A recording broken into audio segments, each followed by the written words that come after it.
Everybody, welcome Metal Nation Radio, Metalholic Magazine, and of course Access Entertainment. Joining us today, the mighty Derrick Green of Sepultura. How are you doing, my friend? Fantastic, thank you.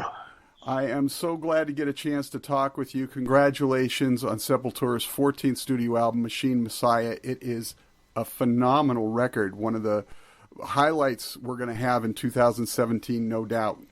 Oh, wow, thank you very much, man. I really appreciate that. I've been tooling around all week listening to it in the car, and I just keep finding myself fascinated with everything that's going on the record. But we'll talk about this. Let's start at the beginning. Okay. You guys went over to Sweden to Fascination Street Studios to work with Jens Bogren on this record. How'd you guys make that choice? Well, I've been visiting Sweden a few years back, and I was really impressed by the sounds that I was hearing coming from out of Sweden, really, like the producers, the bands that were picking these producers, and I don't know, there was just something about the certain sound that I was hearing coming from Sweden, and I started asking a lot of people questions, a lot of friends from Sweden, like what's going on, who are some producers. I think it would be great for Sepultura to do something here completely out of our element and to shoot for something totally different with this album.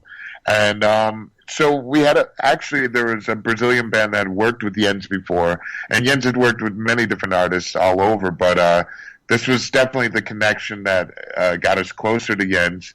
And once we met and we started sending him demos and everything, it just really connected well. You know, just everything started to flow.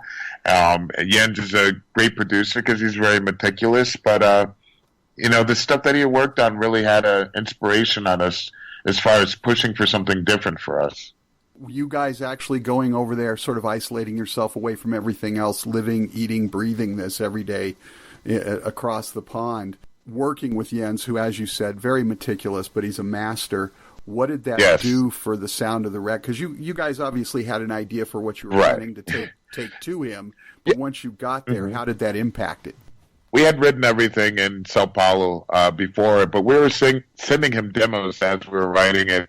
And I think working with him, it definitely had an impact in being there isolated. We were very focused, everyone living under the same roof. The studio was, right below us. So there was, in Sao Paulo, it's a crazy city, so we have a lot of traffic to get to practice or to get anywhere, usually during the entire day. So, at night at times. So it was really a relief to not be thinking about anything, but just really being focused on what we were there to do, which was to make a great album. So I think this really brought us together, as far as even more, being under these circumstances, under this roof, and really going deep within ourselves and trying to pull out things that we had never done before. So I think the chemistry just flowed very well for us to do that, and being isolated and being so focused, we were bound to do something different than we possibly imagined. Absolutely, and you guys certainly did, and again, we'll talk about that in a minute, but in listening to the record myself, this is your 8th album with the band. It feels like you're doing more vocally on this album. Was that Jens pushing you, or was it a conscious decision to stretch out a bit vocally on this record? I think it was a combination of us both, because I spoke with him before and I was telling him I really wanted to do something very different with the vocals on this album. And I had heard stuff that he had done with people who were singing all the time, on certain albums, not screaming all the time. And so I felt that he could really bring out something in my voice. And it was a lot of fun doing that. I had done this before with Sepultura albums and stuff on certain songs, but it was really great to have this being, a representation of the first song, and then just being so extreme and dynamic. So we weren't really afraid to go there. We felt that this is something that was needed. The song was, I guess a fantastic song, I felt, for my voice, where I could really show a little bit more.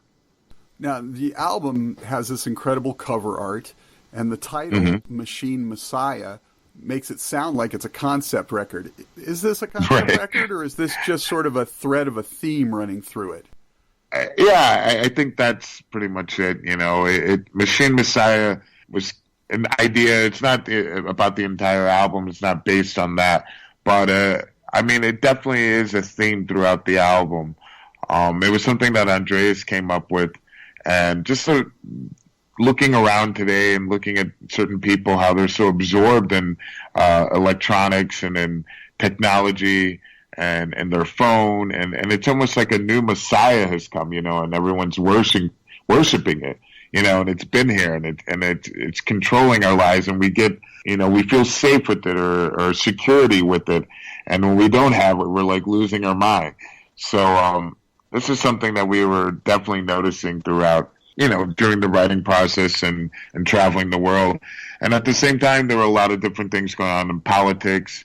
There were a lot of things going on involving technology, as far as like just cyberbullying that goes on a lot, where people are just so negative, and this false news that goes on so much, where people are just desperately trying to put out something, and no matter what, without fact checking or anything. So all this misinformation, a lot of the politics are going on in Brazil, and this technological age that we're living in was definitely things that we were writing about on this album. Yeah, and it's sort of scary too. You talk about all this technology, it is. That people definitely are so strapped to the fake news and everything, and people just swallow whatever's put in front of them. I mean, it's not just in America, although this is the most obscene era in American politics. But like you said, it's going on in Brazil and everywhere. 100%. I mean, it's not just America. It's definitely in many places around the world, and it's very scary. I mean, the standards of reporting and news has just dropped to an all-time low, and it's really disgusting, because a lot of people truly believe in the news. What they see it as fact, or they see something on the internet. A huge percentage of people are believing in what they're seeing, and that's a scary thought, because you can manipulate a lot of people with, by doing this, who are very susceptible to this false news. Oh, absolutely. And it's funny, it's like every time somebody posts something online that I start to react to, I'm like, wait a minute, let me go Snopes this. Yeah. No, absolutely. I mean, definitely. I mean, I think it's healthy to question everything that's really put there, because the internet has created such a mass amount of crap out there.